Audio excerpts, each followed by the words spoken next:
The Corner Canyon Chargers took on the Lone Peak Knights this week, looking to bounce back from a loss to Bishop Gorman last week. Corner Canyon and Lone Peak are two of the best teams in the state every year and have had some pretty crazy games against each other. The first half was all Corner Canyon, with Isaac Wilson throwing 5 touchdown passes and the Chargers capitalizing off of several turnovers to put the Chargers up 37-7 at halftime. However, they got a little sloppy in the third quarter and allowed Lone Peak to score 22 straight points and cut the lead to 37-29.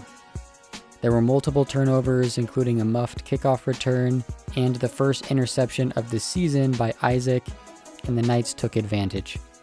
But the Chargers were able to respond in the final quarter with a big touchdown drive led by the legs of Wilson and running back Brighton Brady, capped off with a nice touchdown pass from Wilson to Tate Kerr to push the lead back to 15.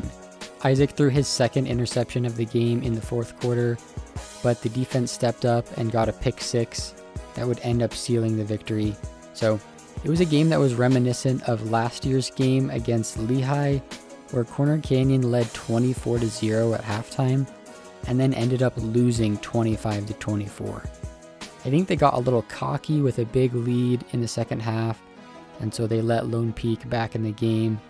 Fortunately, their lead was big enough that it didn't matter, but that arrogance is something that they've got to fix early in the season, where it will come back to bite them in the playoffs. Wilson finished with 6 touchdown passes.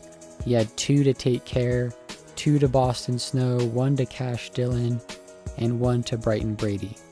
Official stats usually don't come out until a few days after the game, but I would bet that he was well over 300 yards passing for the third game in a row.